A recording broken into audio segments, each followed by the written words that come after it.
Most people think they know what a central bank is. Ask around and you'll get one of three answers, and every single one of them is wrong in an interesting way.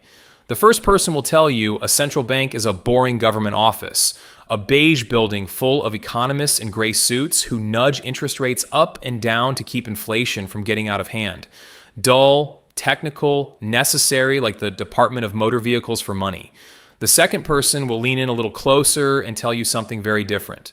They'll say the central bank is a secret weapon, a private cartel of shadowy bankers who quietly own the country, who print money out of thin air, and who answer to no one. And the third person, usually the one who paid attention in a high school economics class, will confidently explain that central banks exist to manage the economy, to smooth out the booms and the busts, to be the steady hand on the wheel. Here's the problem. All three of those stories are describing what central banks do today in the 21st century. Not one of them describes why these institutions were actually created. And when you go back and look at the real origin, when you follow the money and the wars and the desperate kings and the clever men who saw an opportunity in all of it, you find that central banks were not born to fight inflation. They were not born to manage the economy. And they were not, despite what the conspiracy crowd insists, cooked up in a single secret room by a single secret cabal. The truth is stranger than any of that, and honestly, it's more unsettling too. Because central banks were born from war. They were born from debt. They were born from a very specific bargain, struck again and again across 4 centuries, between two kinds of power that had always circled each other warily. The power of the state, which could tax and conscript and command, and the power of private money, which could lend and hoard and calculate. The central bank is what you get when those two powers stop fighting and decide to get married. And once you understand that, once you see that the whole architecture of modern money was built as a machine for financing armies and rewarding creditors, you cannot unsee it. So let me take you through the real story. It runs from the canals of Renaissance Italy to a Swedish bank that literally printed itself to death. From a Scottish adventurer who talked a bankrupt English king into creating the most powerful financial institution on earth, to another Scottish adventurer who nearly destroyed France with the exact same idea. From Andrew Jackson declaring war on a bank, to a secret gathering of the richest men in America on a private island off the coast of Georgia. This is the true origin of central banking, and it's almost nothing like what you were taught. The anachronism problem. Let's start with the single biggest mistake people make, including a surprising number of people who really should know better. We look at central banks through the lens of the present. We see the Federal Reserve Chairman on television carefully choosing his words about a quarter-point rate cut, and we assume that's what these institutions have always been for. Managing interest rates, targeting inflation, being what economists call the lender of last resort, the backstop that rushes in when the banking system is about to collapse. But here's the thing you have to sit with. Almost none of that was the reason central banks were invented. The inflation targeting, the interest rate steering, the crisis fighting, all of that came later, decades later. In some cases, more than a century later. It was improvised, argued over, resisted, and bolted on piece by piece in response to disasters nobody had planned for. If you had walked up to the founders of the first central banks and asked them, so are you here to manage the money supply and keep prices stable? They would have stared at you like you'd grown a second head. That is not what they thought they were doing at all. What they thought they were doing, what they were actually doing, was solving a much older and much more brutal problem. The problem was this. Governments, and especially governments at war, always need more money than they can raise through taxes. Taxes are slow. Taxes are unpopular. Taxes provoke rebellions. But a war does not wait for the harvest. A war needs to pay soldiers this month, buy gunpowder this week, build ships this year. And so the great question that hangs over every ambitious state in history is the same. How do you get enormous amounts of money fast without triggering a revolt? The answer that eventually emerged, the answer that changed the world, was to borrow it. And the central bank, in its original form, was simply the most sophisticated borrowing machine ever devised. It was an institution that could lend the government vast sums reliably at a manageable interest rate and then keep the government's debt alive and circulating and even profitable forever. That is the seed of the whole thing. Everything else, the interest rates, the inflation targets, the crisis management, grew out of that seed. But the seed was debt, and the soil was war. The fall starts before England. Now, most popular histories of central banking begin with the Bank of England in 1694, and we'll get there because it genuinely is the hinge of the whole story. But if you start there, you miss something important. You miss all the failed experiments that came before, the ones that taught Europe both what a public bank could do and how catastrophically it could blow up. Because the truth is, people had been groping toward this idea for centuries, and most of the early attempts ended in ruin. Go back to the Italian city-states, those dense, ferociously competitive republics that basically invented modern finance. In Barcelona in 1401, you had the Taula de Canvi, a municipal bank set up to handle the city's deposits and public debt. In Genoa in 1407, you had the Banco di San Giorgio, an institution so powerful it eventually managed the entire public debt of Genoa and administered colonies on the Republic's behalf. In Venice, the trading superpower of the Mediterranean, the state set up public banks to bring order to a chaotic mess of private money changers. These were not central banks as we define them today, but they carried the essential DNA. They were institutions where public authority and private capital fused together to manage the debts of the state. Then, in 1609, came the one that really mattered as a model of stability, the Bank of Amsterdam, the Whistle Bank. The Dutch Republic was the commercial miracle of the age, and Amsterdam was its beating heart. The Whistle Bank was created to solve a maddening practical problem. There were so many different coins circulating, clipped and worn and debased, that merchants couldn't trust what anything was worth. So the bank offered a solution. Deposit your messy coins, and you get a clean, reliable credit on the bank's books, bank money, that everyone agreed to honor. For over a century, it was the gold standard of trust, the most respected financial institution in Europe. Merchants across the continent held balances there because it was rock solid. But hold on to that word, trust, because here comes the twist that history books love to skip. The Bank of Amsterdam was supposed to be fully backed. Every unit of bank money was supposed to correspond to real metal sitting safely in the vault. And for a long time, that was true. But quietly, secretly, the bank began lending to the city of Amsterdam and to the Dutch East India Company. It started issuing more claims than it had metal to back. It became, in effect, a lender to power, exactly like the institutions that would follow it. And when word finally got out in the 1790s that the vaults were not as full as everyone believed, the trust that had taken nearly 2 centuries to build collapsed almost overnight. The most respected bank in the world failed. And the reason it failed is the reason that echoes through this entire story. The temptation to lend to the state and to stretch the truth about what's really in the vault turned out to be almost irresistible. But the sharpest lesson of all came from Sweden. And this is the one almost nobody knows. In 1657, a man named Johan Palmstruck founded a private institution in Stockholm called the Stockholms Banco. And Palmstruck did something genuinely revolutionary.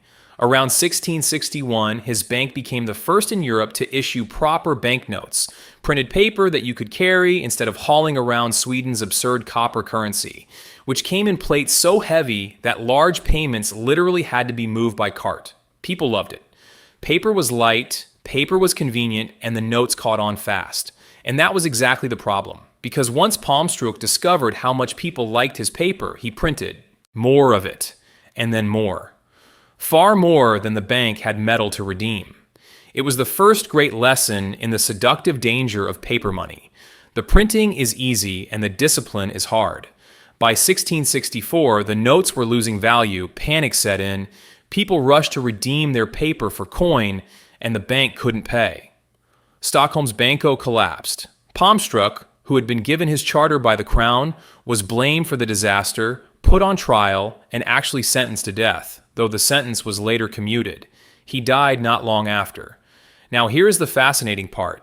Out of that wreckage, in 1668, the Swedish parliament, the Riksdag, established a new bank to take over.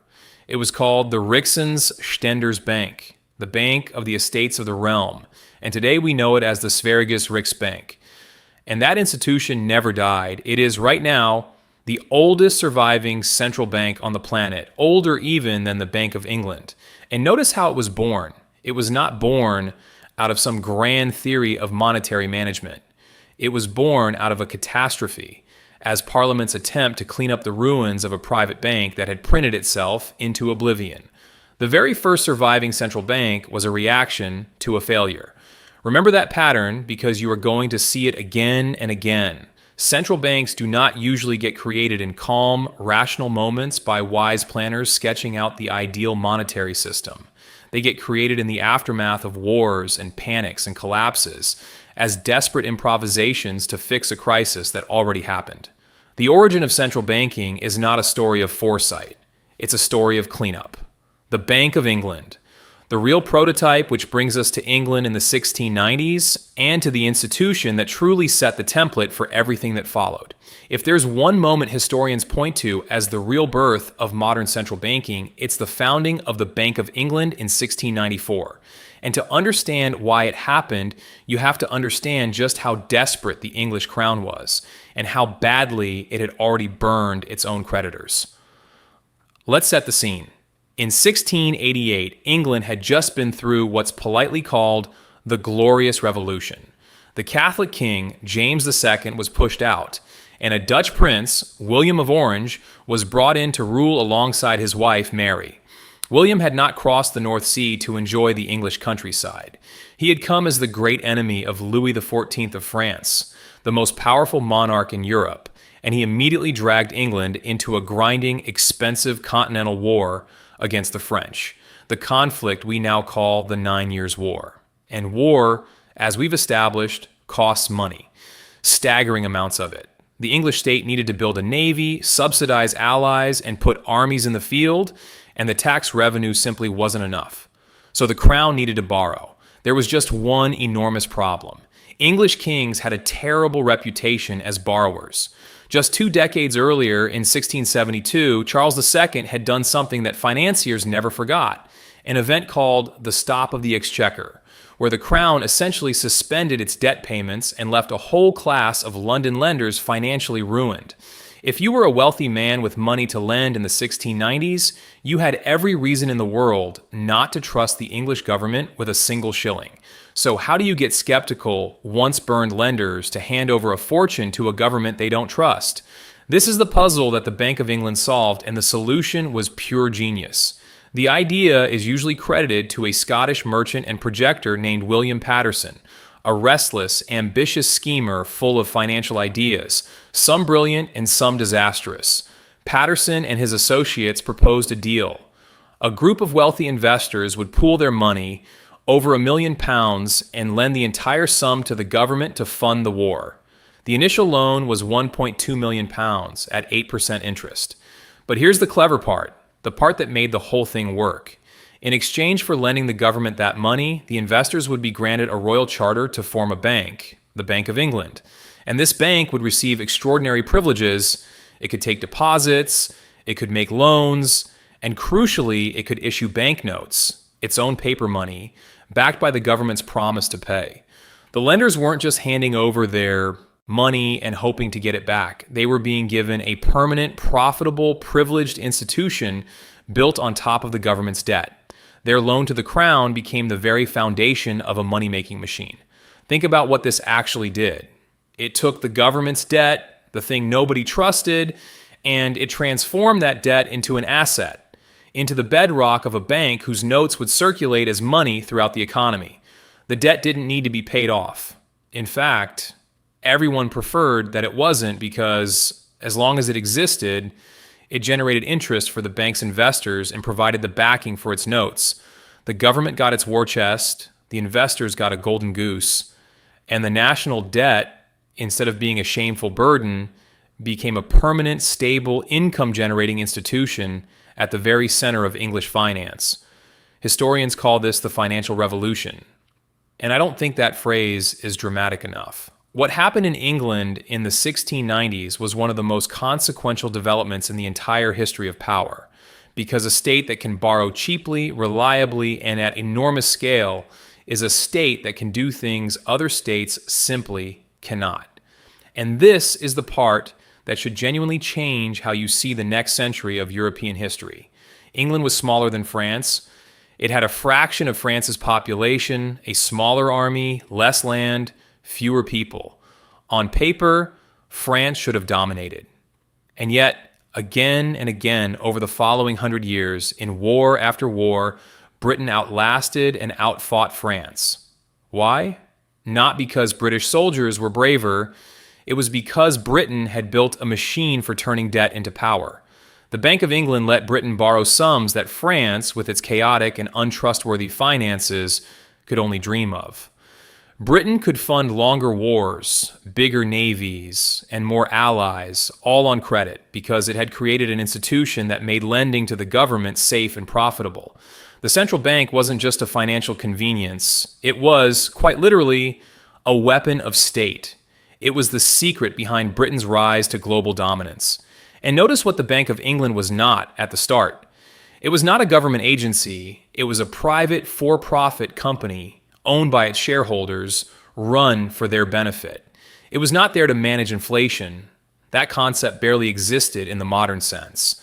It was not there to control the economy. It was there to lend to the state and to make its investors rich. Everything we now associate with central banking, all of it was grafted on later. At its birth, the Bank of England was a beautifully engineered deal between a government that needed money for war and a class of financiers who wanted a safe, permanent place to earn interest on the nation's debt. That's the prototype. That's the DNA that every central bank since has inherited. John Law and the French catastrophe. Now, if the Bank of England shows you how central banking could go spectacularly right, the story of what happened in France just a few years later shows you how the exact same idea could go spectacularly, catastrophically wrong. And it involves yet another Scottish adventurer, which is one of the strangest coincidences in financial history. His name was John Law. And John Law was not a sober banker. He was a gambler, a convicted killer who had fled Britain after fatally wounding a man in a duel, a brilliant mathematician, a charismatic charmer, and a genuine financial visionary who was also, it turned out, dangerously ahead of his time. Law had spent years wandering Europe, studying banks and gambling in casinos, and developing a bold theory that a nation's wealth could be dramatically increased by replacing scarce gold and silver with abundant paper money managed by a central bank. In many ways, his ideas were centuries ahead of their moment. In practice, they nearly destroyed France. Here was Law's opportunity. When Louis XIV finally died in 1715, he left France buried under a mountain of debt from his endless wars. The country was effectively bankrupt, and into this desperate situation stepped John Law, who convinced the French regent that he had the cure. In 1716, he founded a bank, the Banque Générale, which soon became the Banque Royale, the Royal Bank, with its notes guaranteed by the crown. And then he did something even more ambitious. He linked his bank to a giant trading enterprise, the Mississippi Company, which held the rights to develop France's vast territory in North America, the Louisiana region draining the Mississippi River. Law's grand scheme was to fuse the whole thing together. The bank would issue paper money. That paper money would be used to buy shares in the Mississippi Company. The company's supposedly limitless profits from the riches of America would make the shares soar. Rising shares would justify printing more paper, which would drive shares higher still, and all of it would be harnessed to pay down the crushing national debt. For a giddy moment, it seemed to work like magic.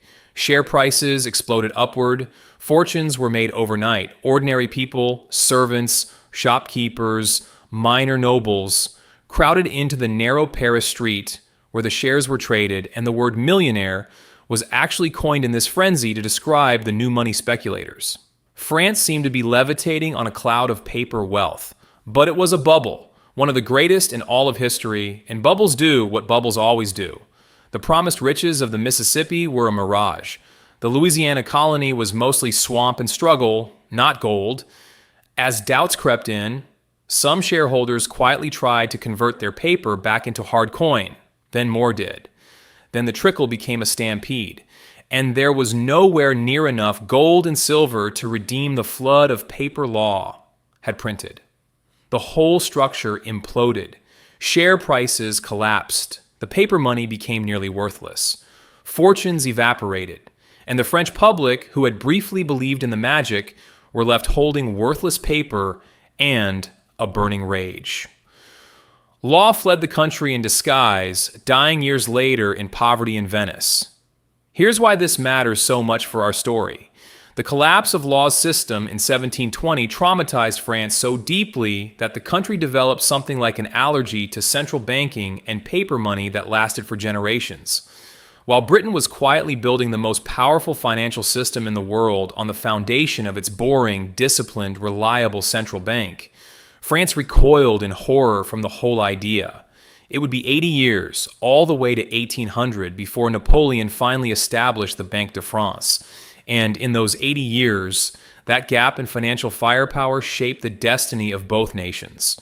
Britain's steady, trusted debt machine helped it win empires. France's financial chaos helped push it eventually toward revolution and bankruptcy. So sit with the contrast. The same core idea, a central bank issuing paper money on the back of the national debt, produced two utterly opposite outcomes. In England, patient discipline and hard-won trust turned it into an engine of national power. In France, greed, overissuance, and a spectacular con turned it into a catastrophe that set the country back for a century. And the difference between those two outcomes wasn't the idea itself, it was trust and it was discipline. That right there is the razor's edge that every central bank in history has had to balance on. Print too little and you strangle the economy. Print too much and you destroy the currency and yourself along with it. The whole art of central banking, everything that came after, is really just an ongoing, never-finished attempt to walk that impossible line. America's long war against the bank. Now let's cross the Atlantic, because the American story is where this history gets genuinely dramatic and where it collides head-on with the conspiracy theories that so many people carry around today. Because here's a fact that surprises almost everyone. The United States, which now hosts the most powerful central bank on the planet, spent most of its first century and a half violently rejecting the very idea of a central bank.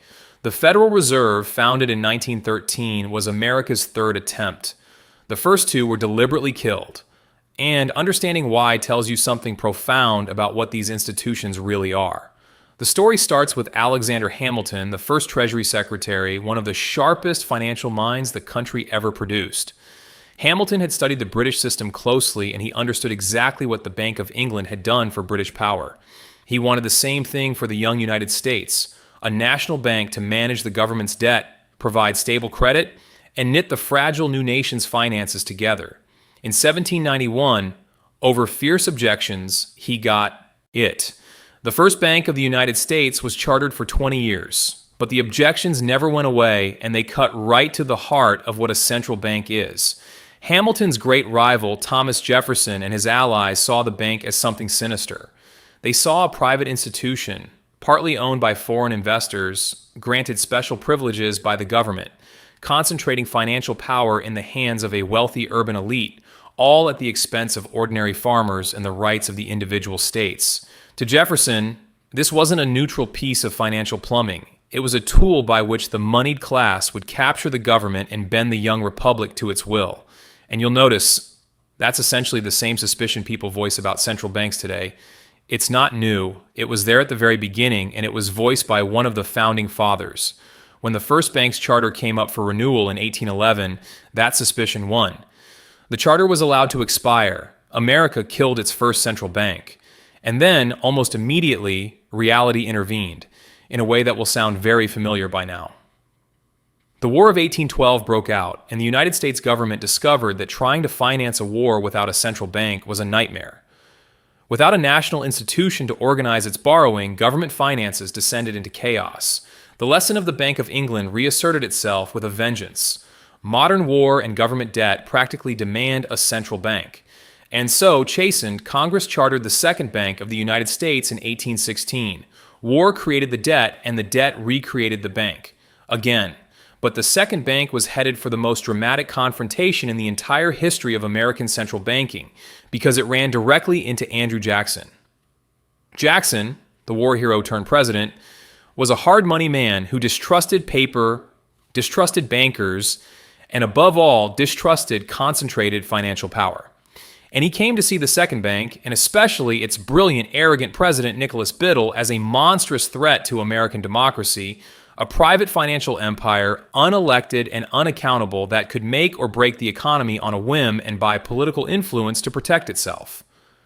Jackson called it the monster. What followed in the early 1830s is remembered as the Bank War, and it was a genuine knockdown fight between the President of the United States and the most powerful financial institution in the country. When Biddle's allies tried to force Jackson's hand by pushing an early recharter through Congress in 1832, Jackson vetoed it, and his veto message was a thundering populist attack on privilege and elite money power that still reads as electric today. He then went further. He pulled the federal government's deposits out of the bank entirely, draining its lifeblood and scattering the money to state banks his critics nicknamed his pet banks. Biddle fought back by deliberately tightening credit to cause economic pain, essentially trying to prove the bank was too important to kill. It was financial hardball at the highest level. But Jackson won. The second bank's federal charter expired in 1836, and once again, America had slain its central bank. What came next is the part that should really make you rethink the whole conspiracy narrative, because after 1836, the United States went for roughly 77 years, 3/4 of a century, with no central bank at all. And you might think, well, that must have been a golden age of sound, honest money, free from the manipulations of the bankers. It was the opposite. Those decades were plagued by a relentless series of financial panics, brutal crashes that wiped out savings and threw people out of work. The Panic of 1837, the Panic of 1857, the Panic of 1873, the Panic of 1893. Over and over, the American financial system convulsed and seized up, with no central institution to steady it, no lender of last resort to stop the bleeding. The absence of a central bank didn't produce stability, it produced chaos. And that chaos was slowly, painfully teaching America the very lesson that Europe had already learned. The Panic of 1907 and Jekyll Island, which brings us to the crisis that finally changed everything, and to the secret meeting that launched 1,000 conspiracy theories. The Panic of 1907. In the autumn of 1907, the American financial system came terrifyingly close to total collapse.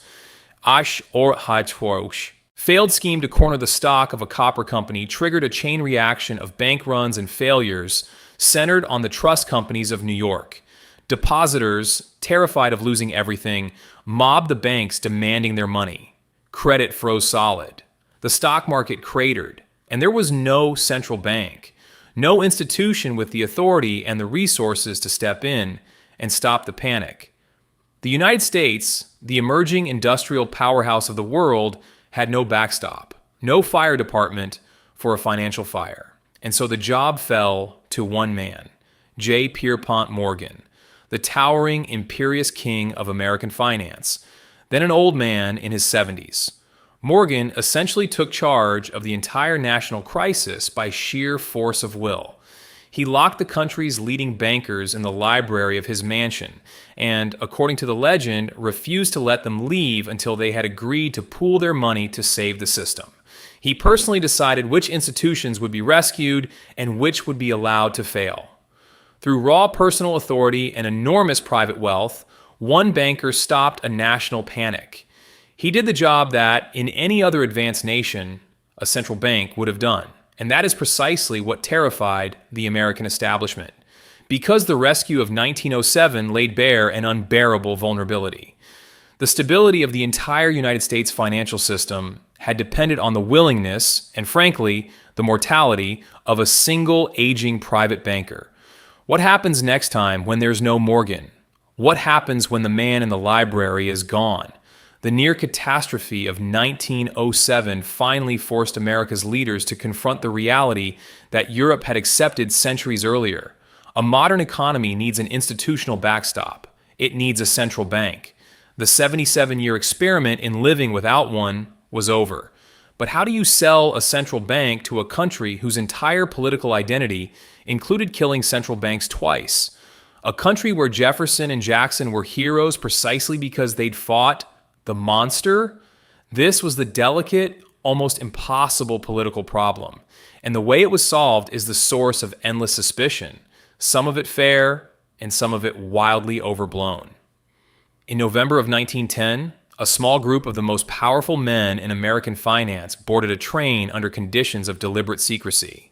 They used only first names to keep their identities hidden from the staff and the press. Their destination was a private members-only resort on Jekyll Island off the coast of Georgia, a retreat associated with the wealthiest families in America. The group included Senator Nelson Aldrich, the most powerful figure on financial matters in Congress, and, not incidentally, a man tied by marriage to the Rockefeller family. It included Paul Warburg, a brilliant banker steeped in European central banking. It included Frank Vanderlip of National City Bank, and Henry Davison, a top partner of J.P. Morgan himself. In that secluded clubhouse over about 10 days, these men hammered out the blueprint for a new American central banking system. Now, let me be very careful and very fair here, because this is exactly where truth and myth get tangled together. The Jekyll Island meeting was real. The secrecy was real. They genuinely hid their names and their purpose because they knew that if the public learned that a plan for a central bank had been drafted by a handful of Wall Street titans, it would be dead on arrival. That secrecy is a documented fact, and it's why the conspiracy theories have such staying power. When powerful men meet in secret to design the institution that will control the nation's money, you cannot be surprised that people get suspicious. They earn that suspicion. But here's where the popular conspiracy version overshoots the truth, and it's important to get this right. The Jekyll Island plan, the Aldrich plan, did not actually become law. It was too openly friendly to Wall Street, and it was rejected.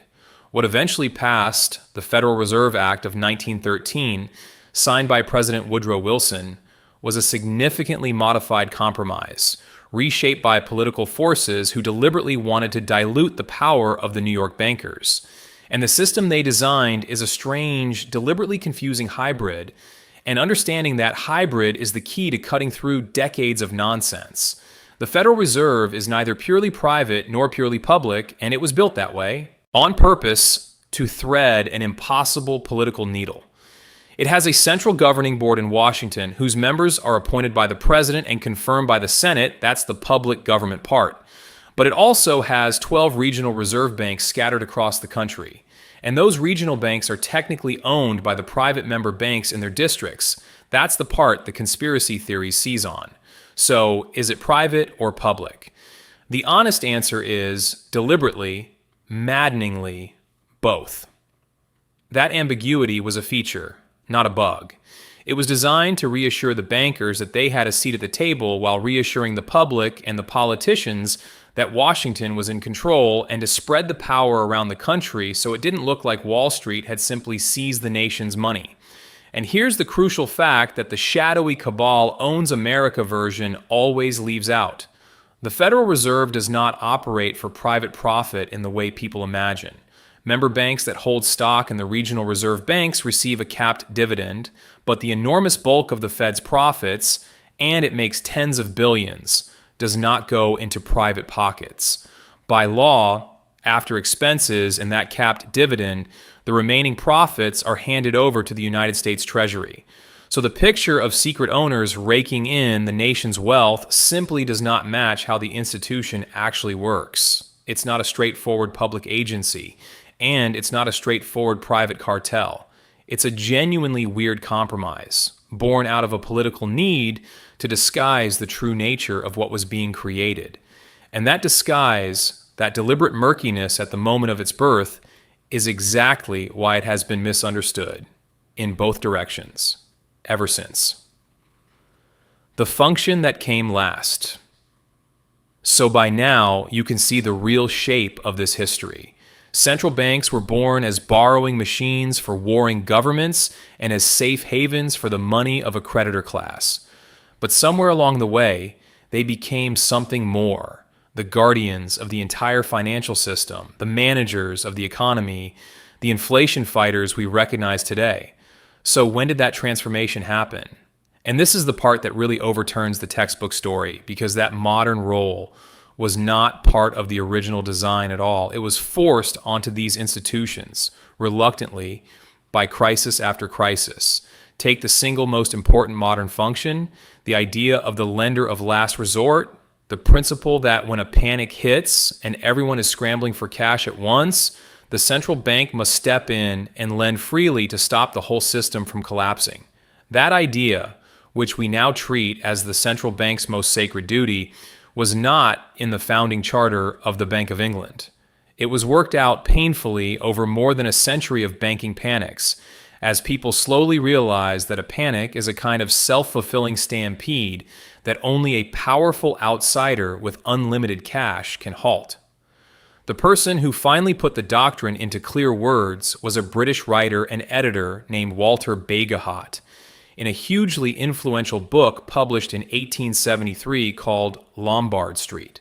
Bagehot studied how London's money market actually behaved during crises, and he laid down what became the classic rule for a central bank in a panic: lend freely, lend to anyone with good collateral, but lend at a high interest rate so that only the genuinely desperate come knocking.